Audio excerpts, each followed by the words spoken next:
देखिए, तंत्र को जब आप गूगल करेंगे तो आपको एक आंसर मिलेगा, दैट इज टेक्निक। तो जब हम तंत्र करते हैं तो हमें मंत्र की जरूरत पड़ती है।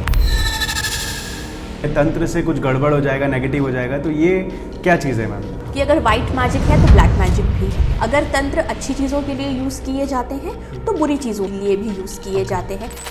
तो नज़र का बिल्कुल maximum form is black magic. Aghori या नागा साधु, इनसे ऊपर बहुत मुश्किल है बता पाना। जहाँ पे साइंस खत्म होगी ना, उससे एक कदम आगे स्पिरिचुअलिटी आगे जाएगी। देखिए, गुप्त नवरात्रि, जैसे कि इसका नाम है गुप्त, Omkara with haleem, that is Mahakali and माँ बगुलामुखी। उनकी एनर्जीज के साथ अगर आप जुड़ना चाहते हो तो नवरात्रि बहुत अच्छा समय होता है।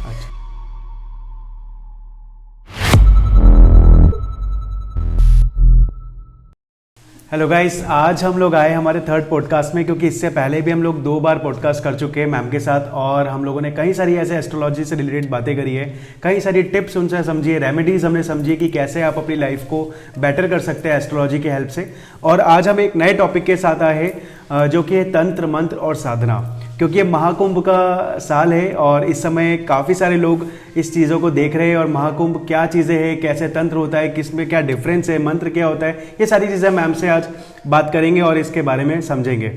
सो मैम, सबसे पहले तो थैंक यू, आप आज फिर आए हम लोगों से बात करने के लिए, और हम इस चीज़ को अपने ऑडियंस के लिए एक डिक्टेट करेंगे ताकि क्या चीज़ें होती है उनको भी पता चले। Thank you Sarvesh for inviting me on this podcast. So ma'am, पहला मेरा जो आपसे क्वेश्चन रहा है कि तंत्र, मंत्र और साधना, ये हमारा टॉपिक है इस पॉडकास्ट का।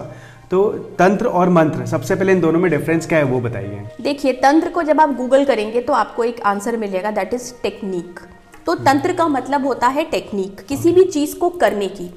आज अगर हम ये पॉडकास्ट कर रहे हैं तो हमने एक टेक्निक को यूज किया है, हमने लाइट्स लगाई हैं, हमने माइक्स लगाए हैं, we had use some resources, this is called tantra. Okay, ठीक है। तो तंत्र होती है टेक्निक। दूसरा आपने कहा मंत्र, मंत्र इज अ साउंड। अच्छा, ठीक है। तो जब हम तंत्र करते हैं तो हमें मंत्र की जरूरत पड़ती है। आज हम एक टेक्निक कर रहे हैं, हम बोल रहे हैं, राइट। और दूसरा होता है यंत्र। okay. तो तंत्र, मंत्र और यंत्र, तीनों चीजें आपस में इंटरकनेक्टेड है। okay. मैं आपको समझाती हूँ कैसे। जब हम तंत्र करते हैं तो हमें मंत्र की जरूरत होती है, ठीक है। जब आप मंत्र कर रहे होते हैं तब आपको तंत्र की जरूरत होती है। यू नीड अ टेक्निक अपने मंत्रों को पढ़ने के लिए, उसके उच्चारण को करने के लिए। और तीसरा होता है यंत्र। यंत्र का मतलब होता है एक डायग्राम, एक डिजाइन। जैसे कि आप देखते हैं कुबेर यंत्र होते हैं, लक्ष्मी यंत्र होते हैं, अलग अलग यंत्र होते हैं। तो वो यंत्र हो गया एक डिजाइन। अब उस यंत्र को सिद्ध करने के लिए एक टेक्निक होती है, दैट इज कॉल्ड तंत्र। और आप एक मंत्रों का सहारा लेके, उसके उच्चारण से 108 बार या 1008 बार, जितनी बार भी है, उस यंत्र को आप सिद्ध करेंगे। तो तंत्र में मंत्र है, मंत्र में तंत्र है। और जब आप यंत्रों की बात करते हैं तो तंत्र और मंत्र की साधना से ही यंत्र सिद्ध होते हैं। अच्छा, इसीलिए हम लोग दिवाली की पूजाओं में और बड़े बड़े हवनों में यंत्र को उपयोग करते हुए देखा गया। बिल्कुल बिल्कुल। सो हमने देखा है कि इंडिया में थोड़ा सा तंत्र को लेकर बहुत ज़्यादा डराया गया है कि ये नहीं करना चाहिए, या तांत्रिक लोगों से दूर रहना चाहिए, तंत्र से कुछ गड़बड़ हो जाएगा, नेगेटिव हो जाएगा। तो ये क्या चीज़ है मैम? देखिए, ये एक मिथ है। जब भी कोई तंत्र बोलता है तो हमें एक व्यक्ति जो काले कपड़ों में बैठा हुआ है और कोई हवन कर रहा है, हमारे दिमाग में पहला परसेप्शन वही आता है, क्योंकि हमने मूवीज में, हर चीजों में यही चीजें देखी हैं। मगर ऐसा नहीं है। ऑफ कोर्स वो तांत्रिक हैं, उनकी भी एक, अब क्या है, वो एक तांत्रिक है तो एक टेक्निक, उनकी टेक्निक हमारी टेक्निक से अलग हो सकती है, ठीक है। जैसे मान लीजिए आपको अगर शिव जी का मंत्र साधना है तो आप एक अलग टेक्निक यूज करेंगे। आपको अगर माँ दुर्गा की पूजा करनी है तो उनकी टेक्निक अलग होगी। ठीक उस तरीके से अगर एक तांत्रिक है तो उनकी सिद्धि होना, उनकी सिद्धि प्राप्त करने का जो तंत्र है, जो टेक्निक है, वो डिफरेंट होगी मेरे और आपसे। अच्छा, सिर्फ ये डिफरेंस है। जो लोग तंत्र को एक नेगेटिव फॉर्म में लेते हैं या ऑकल्ट को एक नेगेटिव फॉर्म में देखते हैं, ऐसा नहीं है। हमने इतना टीवी देखा हुआ है ना बचपन से कि वो चीजें हमारे जहन में कुछ अलग तरीके से भर चुकी हैं। Tantra is a purest form of any puja and sadhana. अच्छा, तो जैसे मैंने देखा है कि तंत्रों से नेगेटिव भी किया जा सकता है, पॉजिटिव भी किया जा सकता है, तो ये सच में होता है ऐसा? हाँ, ये चीज बिल्कुल सच है कि अगर व्हाइट मैजिक है तो ब्लैक मैजिक भी है। अगर तंत्र अच्छी चीजों के लिए यूज किए जाते हैं तो बुरी चीजों के लिए भी यूज किए जाते हैं। ये आपको चॉइस करना है कि आपको किस रास्ते पे चलना है। है ना। तो इसका मैम कुछ नेगेटिव इफेक्ट्स भी होते हैं, जैसे किसी ने अगर तंत्र करा और किसी के लिए नेगेटिव किया तो उसे भी कुछ इफेक्ट होगा? देखिए बिल्कुल, दिस इज ऑल कार्मिक। जैसे कि आपको पता है कि I am also a spell caster, मैं स्पेल्स करती हूँ and I deal only in white magic. ठीक है, अगर किसी के ऊपर कोई ब्लैक मैजिक है तो उसे हटाने के लिए ज़रूर मैं ऐसी चीज़ें और ऐसी स्पेल्स करती हूँ कि उसका ब्लैक मैजिक हट जाए, मगर मैं किसी के ऊपर ब्लैक मैजिक नहीं करती, ना करना चाहती हूँ। Why? Because I choose the path जहाँ मुझे व्हाइट मैजिक को यूज़ करना है। अब ब्लैक मैजिक होता क्या है? ब्लैक मैजिक सिंपली एक वाइब्रेशन होती है। ठीक है, जैसे हम कहते हैं ना किसी को नजर लग गई, तो नजर का बिल्कुल maximum form is black magic. अब आपने देखा होगा कि एक डॉल बनाई जाती है जिसे हम वुडू डॉल कहते हैं। ठीक है, और हम कहते हैं कि उसको पिन लगाओ तो उस व्यक्ति को वहां दर्द होगा। ये सब होता है, बिल्कुल होता है। मगर पहली चीज, कौन सा व्यक्ति है जो उस रास्ते को चुन रहा है? लोग हैं जो कहते हैं नहीं मुझे ये करना है, करने वाले करते हैं। तो क्या होता है, हम वो इंटेंशन देते हैं उस डॉल को। वो डॉल जो होती है वो उस व्यक्ति को रिप्रेजेंट करती है कि जो भी हमने उसको XYZ बोला कि ये डॉल अब वो व्यक्ति है। राइट? तो उसको हमने रिप्रेजेंट किया और अब उसके साथ हम जो करेंगे, तो it is the game of intention. सब कुछ आपके इंटेंशन से होता है। अगर कोई व्यक्ति बीमार है तो हम क्या करते हैं, एक कैंडल लेते हैं, उस पर उसका नाम और डेट ऑफ बर्थ लिखते हैं। Now this candle representing that person. ठीक है, और उस पर हमें जो भी हर्ब्स लगानी है, जो जैसे भी अनॉइंट करना है, वो करके जब हम जलाते हैं तो ये रिप्रेजेंट होता है कि उस स्पेल से वो व्यक्ति ठीक हो रहा है। अब अगर इसका आपको उल्टा करना है तो आप ब्लैक कैंडल लोगे, आप कुछ और चीजें, नेगेटिव चीजें यूज करोगे। तो दिस इज ऑल अबाउट कि आप क्या वाइब्रेशंस दे रहे हो, आप क्या इंटेंशंस दे रहे हो उस चीज को, चाहे वो कैंडल है, चाहे वो हुडू डॉल है, या कोई और चीज है। मतलब मैंने सुना है कि जो अघोरी होते हैं वो भी बहुत बड़े तंत्र के जो होते हैं विद्वान होते हैं। अघोरी या नागा साधु, इनसे ऊपर बहुत मुश्किल है बता पाना। प्योरेस्ट फॉर्म ऑफ साधना जिसे कहते हैं, जिसके बारे में आप और हम सोच भी नहीं सकते। तो ये क्या होता है, ये उनका सबकॉन्शियस माइंड है। आपने देखा होगा कि हिमालयाज पे -डिग्री में वो बिना कपड़ों के बैठे होते हैं और तपस्या कर रहे होते हैं। क्या उन्हें ठंड नहीं लग रही होगी? ठंड उनके शरीर को लग रही होगी, मगर उन्होंने अपने दिमाग को इतना कंट्रोल किया है, अपने माइंड को ऐसा प्रोग्राम किया है कि उन्हें ठंड नहीं लग रही है। ये कैसे हुआ? ये सालों की साधना की उन्होंने मंत्र को सिद्ध किया, अपनी चक्रास को बैलेंस किया। जो एनर्जी होती है ना हमारी, आपको एक सिद्धांत पता होगा कि न्यूटन्स लॉ, कि कोई भी चीज ऊपर से गिरती है तो वो नीचे की तरफ जाती है। ठीक है, सेम कॉस्मिक एनर्जी, जो कॉस्मिक एनर्जी है वो हमारी ऊपर से नीचे की तरफ जाती है। मगर जो हमारी एनर्जी है ना वो नीचे से ऊपर की तरफ आती है। हमारे रूट चक्रा से जब हम कोई भी साधना करते हैं या मंत्र उच्चारण करते हैं तो हमारी जो जागृत होती है हमारी ऊर्जा, वो हमारे रूट चक्रा से जागृत होकर ऊपर की तरफ फ्लो करती है। तो ये मुश्किल काम है ना, आपको अगेंस्ट जाना है लॉ के। तो ये साधना करके, अपने चक्रा को बैलेंस करके और एनवायरनमेंट के साथ सिंक होके व्यक्ति इतनी सारी साधनाएं करता है। अच्छा, जैसे मैंने अभी देखा था कुंभ में काफ़ी ऐसे जो साधु लोग हैं वो फेमस हो रहे हैं। जैसे एक था कि जो IITian है और वो साधु बन गए, इतना बड़ा पैकेज होने के बाद भी उन्होंने ये अपना रास्ता चुना। ऐसे कई सारे साधु से हमने जिनको कई महीनों सालों से कभी देखा ही नहीं और अभी महाकुंभ में उनको देखने को मिल रहा है, उनके बारे में जानने को मिल रहा है। तो ये चीज़ भी मतलब इस लेवल पर होती है मैम? तो कुंभ में वो जो आप इतने सारे संत और साधुओं को देख रहे हैं, इन्होंने तंत्र ही तो किया है। नाउ व्हाट इज तंत्र? A technique. जिस टेक्निक से आज उन्होंने इतने बड़े बड़े बालों को बड़ा किया है मगर वो नॉर्मल रह रहे हैं। कुछ साधु ने आपने देखा है नेल्स बढ़ाए हुए हैं। एक साधु आपने देखा होगा कि सर के ऊपर एक नेस्ट बनाया है, उस पर एक कबूतर रह रहा है। कितने साधु हैं जिन्होंने कहा मैंने सालों से ब्रश नहीं किया। कई सारे साधु ऐसे सालों से जो सिर्फ सोए नहीं है, सोए नहीं है। एक साधु है जिन्होंने हवा में अपना हाथ उठा के रखा है। तो ये क्या है? ये प्योरेस्ट फॉर्म ऑफ तंत्र है।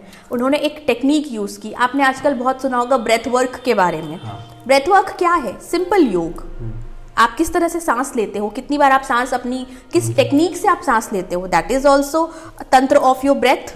सो तंत्र, अगेन आई रिपीट, की बहुत ही प्योरेस्ट फॉर्म है। लोगों को इस नाम से, इस टर्म से डरने की बिल्कुल भी जरूरत नहीं है। ओके, जैसे ऑकल्ट जो है, काफी सारे लोग इंटरनेट पर ऑकल्ट सर्च करते हैं, ऑकल्टिस्ट को ढूंढते हैं ताकि वो अपने काम करवा पाए। तो क्या आप भी ऑकल्ट करते हैं? This is occult. अगर आपके पास, आप मैजिकल पावर से डील कर पा रहे हो, आपके पास इंस्टिंक्ट है, आप न्यूमरोलॉजी करते हो, आप एस्ट्रो करते हो, टैरो करते हो, this is all in one package. You can say this is occult science. Okay. And क्या जैसे किसी का काम बहुत ज़्यादा रुक गया हो या बहुत ज़्यादा हेल्थ से परेशान हो, तो वो भी तंत्र विद्या से या ऑकल्ट से ठीक हो सकता है? बिल्कुल हो सकता है, क्यों नहीं हो सकता। ऑकल्ट के पास एक ऐसी शक्ति है, देखिए ऑकल्ट साइंस, सबसे पहले आप ये समझिए कि साइंस और स्पिरिचुअलिटी ये दोनों अलग नहीं है। जहाँ पे साइंस खत्म होगी ना, उससे एक कदम आगे स्पिरिचुअलिटी आगे जाएगी। ठीक है, तो ऑकल्ट साइंस की माध्यम से चाहे किसी भी टेक्निक से आप अपनी लाइफ की हर एक प्रॉब्लम को सॉल्व कर सकते हो। सिर्फ इम्पॉर्टेंट ये है कि उसमें आपकी महारत होनी ज़रूरी है। आप 25 चीज़ें एक साथ नहीं कर सकते। कोई भी व्यक्ति 25 अलग अलग हीलर्स के पास जाके या साधु के पास जाके, संत के पास जाके अपनी प्रॉब्लम ठीक नहीं करवा सकता। आप किसी एक व्यक्ति को पकड़े और अपनी प्रॉब्लम पे 1 बाय 1 काम करें। मैंने सुना है मैम कि जैसे हीलर बनना है या एस्ट्रोलॉजर अगर बनना है तो सबसे पहला स्टेप होता है किसी भी चीज़ को करने का मेडिटेशन। बिल्कुल। तो कई सारे लोगों का प्रॉब्लम है कि वो मेडिटेट ही नहीं कर पाते, वो आंख बंद करते तो उनके विचार ही खत्म नहीं होते। तो मेडिटेशन कैसे करें और इसकी शुरुआत कैसे हो सकती है? एक बहुत अच्छा सवाल आपने पूछा सर्वेश, और आपने देखा होगा कि कोविड के बाद से उस दौरान से ही लोगों का बहुत ज़्यादा झुकाव आ गया है स्पिरिचुअलिटी की तरफ। ठीक है, पिछले कुछ समय में आजकल लोग गोवा जाने की बजाय केदारनाथ जाना पसंद कर रहे हैं। Correct. So coming back to your question कि मेडिटेशन कैसे किया जाए। देखिए, जब आप मेडिटेशन करने बैठते हो ना, तो सबसे पहले बहुत सारे चीज़ें आपके दिमाग में आएंगी, विच इज़ नॉर्मल, हफ्ते 10 दिन तक आएंगी। अब सबसे बड़ा इशू होता है कि आपका कॉन्सेंट्रेशन कैसे आएगा। ठीक है, तो सबसे आसान तरीका जो है ध्यान लगाने का वो ये है कि आप कोई भी एक मंत्र ले लो, जो भी आपके भगवान हैं, आपके देव, आपके इष्ट, उनका आप मंत्र ले लो और मन ही मन, जो आपने वो एक सॉन्ग सुना होगा, सांसों की माला पे सिमरू में पी का नाम, तो सिर्फ एग्जैक्टली आपको वही करना है कि अपनी सांसों की माला पे आपको उस मंत्र को जाप करना है। आपके हाथों में कोई माला नहीं है, आप मेडिटेटिव पोजीशन में बैठिए, अपनी जो आपकी रीढ़ की हड्डी है वो सीधी होनी चाहिए, इट शुड बी 90 डिग्री। अगर वो टेढ़ी होगी या झुकी हुई होगी तो कॉस्मोस की एनर्जी उसमें फ्लो नहीं हो पाएगी। और मान लीजिए मेरा अगर एक मंत्र है, क्योंकि हनुमान जी मेरे इष्ट है, ओम हम हनुमते नमः, अगर मैं ये मंत्र लेती हूँ तो मैं आंखों को बंद करूंगी और सिर्फ इस मंत्र को जाप करती रहूंगी और अपनी सांसों पर ध्यान रखूंगी। ठीक है, तो ओम हम हनुमते नमः, यानी इनहेल एक्सेल 2 सांसों में मेरा ये एक मंत्र पूरा हो जाएगा। और जब आप मंत्र पढ़ते हो तो आपके सामने बहुत सारे विजुअलाइजेशंस आते हैं। वो भगवान आपके सामने अपीयर होते हैं, आपको उनकी दृष्टि मिलती है, आपको पूजा घर दिखता है, आपको मंदिर दिखता है, तो आपका ध्यान नहीं भटकता। तो ऐसे में क्या होता है, आपके इष्ट के साथ आपका कनेक्शन तो डेवलप होता ही होता है, साथ साथ ये ध्यान, एक जो ध्यान की प्रक्रिया है, इसमें आप जाने लगते हो। आप देखोगे मुश्किल से हफ्ते और 10 दिन के अंदर ये चीज़ें आपकी प्रैक्टिस में आ जाएंगी। और जब आप इसे प्रैक्टिस करोगे ना, तो जब आप ध्यान पर नहीं भी हो तो भी आपका वो जो मंत्र है ना, वो आपकी सांसों के साथ मेडिटेट होता रहेगा। और this is the best form, जो मैं हमेशा कहती हूँ कि मेडिटेशन करने के लिए इससे अच्छी टेक्निक, तंत्र रादर, कोई हो नहीं सकता। तो मैम अभी गुप्त नवरात्रि आने वाली है, और गुप्त नवरात्रि में मैंने सुना है कि बहुत ज़्यादा तंत्र होता है, बहुत ज़्यादा चीज़ें मैनिफेस्ट होती है, लोग अपने कार्य कराते हैं, हवन करते हैं, पूजाएं करते हैं काफ़ी, और वो भी छुप कर करते हैं, बताते नहीं है किसी को। तो ये क्या चीज़ है वो बताइए मैम। देखिए, गुप्त नवरात्रि, जैसे कि इसका नाम है गुप्त, सबसे पहली चीज़, ये 9 दिन ऐसे दिन होते हैं सर्वेश, जहां आप अगेन कोई भी तंत्र को साध सकते हैं, मतलब आप उसे अंजाम दे सकते हैं। कैसे दे सकते हैं? जब इन 9 दिनों में आप उस मंत्र का जाप करते हैं तो वो बहुत जल्दी सिद्ध हो जाता है। ठीक है। दूसरी चीज़, दुर्गा सप्तशती का पाठ करना इस वक्त बहुत इंपॉर्टेंट होता है। और अगर कोई व्यक्ति रेकी सीखना चाहता है तो हुमकारा with haleem, that is Mahakali and माँ बगुलामुखी, उनकी एनर्जीज के साथ अगर आप जुड़ना चाहते हो तो नवरात्रि बहुत अच्छा समय होता है। इस समय में 10 महाविद्या लोग सीखते हैं और करते हैं। उसमें हम देवी की अलग अलग 10 स्वरूपों की पूजा करते हैं, उनकी साधना करते हैं, उनका मंत्र करते हैं, और उन्हीं मंत्रों से हम डेली हवन करते हैं। तो ये सारी चीज़ें जो हैं वो गुप्त नवरात्रों में की जाती है। क्योंकि इसका नाम गुप्त है, तो इस दौरान जो भी चीज़ें आप करते हो ना, उसे गुप्त रखना ज़रूरी है। इस दौरान आप अपना कोई भी फेवरेट खाने की चीज़ छोड़ना चाहिए व्यक्ति को। 7 या 9 दिनों के लिए लोग चप्पल पहनना छोड़ देते हैं, लोग झूठ बोलना छोड़ते हैं, चुगली करना छोड़ते हैं, और बहुत सारी ऐसी चीज़ें होती हैं जो इस नवरात्रों में की जाती हैं। क्योंकि हम तंत्र के बारे में बात कर रहे हैं, तो बिल्कुल ये 9 दिन बहुत पावरफुल होते हैं तंत्र को साधने के लिए। ठीक है, तो मैम आज का पॉडकास्ट हमारा यहीं पे ख़त्म होता है। काफ़ी सारी चीज़ों के बारे में आपने बताया, और हमारी ऑडियंस के जो भी क्वेश्चंस आएंगे हम अगले पॉडकास्ट में उसे कवर करेंगे। तो आज हम लोग इस पॉडकास्ट को एंड करते हैं और जितने भी आप लोगों के क्वेश्चंस होंगे आप कमेंट करके इस वीडियो पे बताइएगा ताकि आपके क्वेश्चंस को हम नेक्स्ट पॉडकास्ट में कवर अप कर पाए।